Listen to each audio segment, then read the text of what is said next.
Hi, welcome to Astrology for Gann Traders. My name is Olga Morales, and I've recorded another video as part of the W.D.Gann series, and this one is called the Master 20-Year Forecasting Cycle. Basically, it's one way of how to study long-term cycles.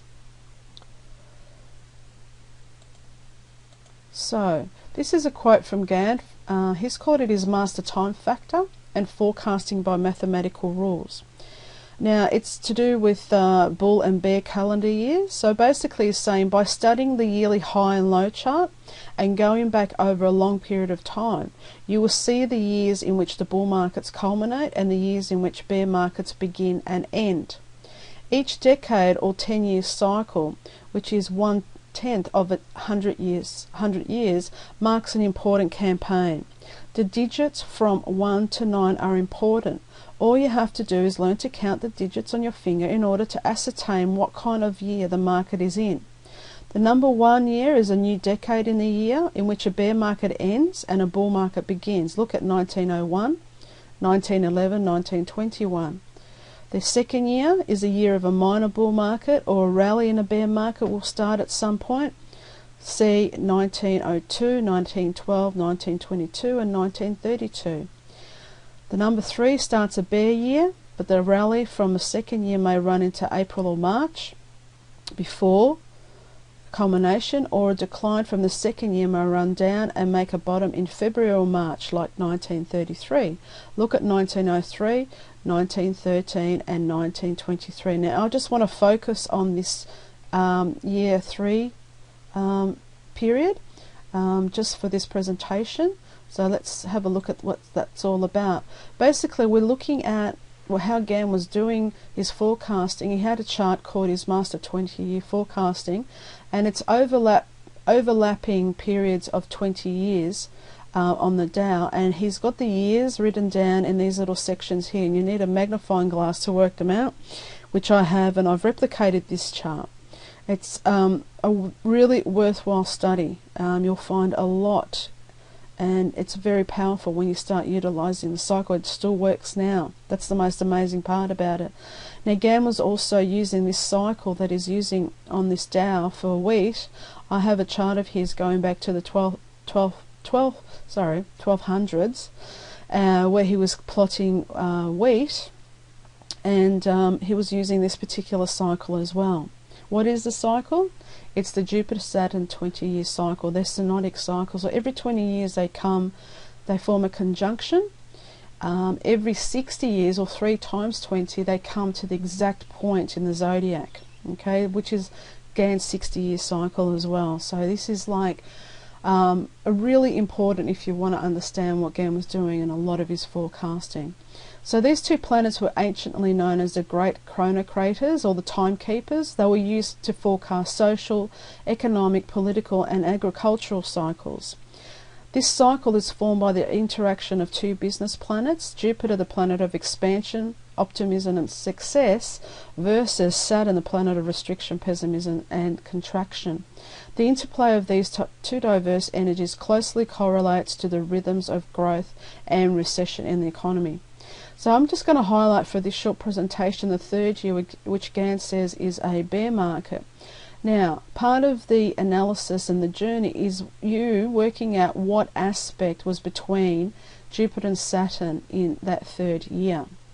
What I've done, I've actually plotted that aspect, and we start with 1903, where Gann was mentioning the 3rd year, and you can see these peaks. All these peaks are basically the culmination of this aspect. Culmination means that when they form exactly that aspect. Now, the leading up to it is how much orb you allow for that aspect to occur. And orb is important. I mean, the ancients would often give quite large orbs, like 15 degrees. So it's up to you how much orb you use, but often the aspect might actually come into effect before the actual peak, so you need to be aware of that as well. Now these peaks, why they're 3 peaks, because I'm using geocentric, and planets will come together, move away and come together, move away and come together. Sometimes they'll do it 4 times, sometimes 3, and sometimes only once, and that really changes the shape of the trend if you look and study it properly. So let's have a look at 1924 now. Isn't that interesting? Because 24, that's not a third year, but the actual aspect that occurred was a little bit later, and that happens. So not depending on the year instead of the actual aspect, that's where you fine-tune your analysis.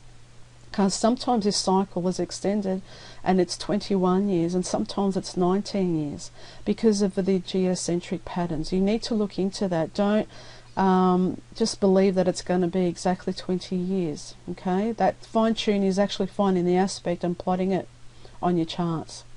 And here we have 1943. Okay, so that time it did it 3 times as well. Now 1963, there was only once that it did form that aspect. And then 84, see, now we're going into a 4 year. So this is the end of the 4th, so it was actually quite late in the 3rd year. It was actually early in the 4th year that the aspect formed. But then you can see the decline happening pretty much after. See, it's actually good leaving a bit of the orb, because you can see the peak was actually just before it formed its culmination, which is the exact aspect. So you leave a bit of applying. I teach you this in the beginner's course, but we need to distinguish between applying and separating aspects. The applying is when it's forming. Separating, it's when it loses control. So we need to know about those applying and separating aspects, and how much orb you allow. So here we've got 2003. 2003, it actually started a little bit earlier. It was actually at the end of 2002 it formed the first one. Then in 2003 we got 2 peaks in there as well. So that's 3 peaks, so 3 times in 2003. What I've done here, I've actually overlapped that 3rd year period that I've just showed you in those charts, and overlapped it to show you how that there is a sinking feeling into that 3rd year if you look at them. Okay, so that's what Gann was doing. He was trying to get a composite of the energy, and then being able to see how strong it was, the same pattern that he would be then able to forecast into the future. And then what you can do with Timing Solution, the software that I use for analysis, statistical analysis, you can plot this particular aspect and it will give you the statistics for that aspect. And the aspect here is showing 91% chance down.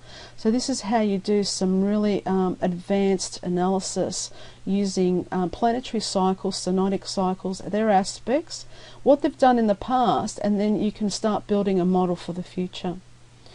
So I hope you've enjoyed that short presentation. The Gann's Master Forecasting Cycle, I go into depth in my advanced class or courses if you're up to that level. If you're not, you need to really start looking at the beginners and intermediate courses just to understand a little bit more and get what it is actually learning a new language. I'm getting traders writing to me now who have done my beginners and intermediate, and they actually start saying to me, we understand the language now. If you don't understand the language, you know, when you go to another country, you immerse yourself in it. That's the best way. So immersing yourself in it, looking at all the symbols, all the little symbols, that's your new language. You know, it takes time, it's practice.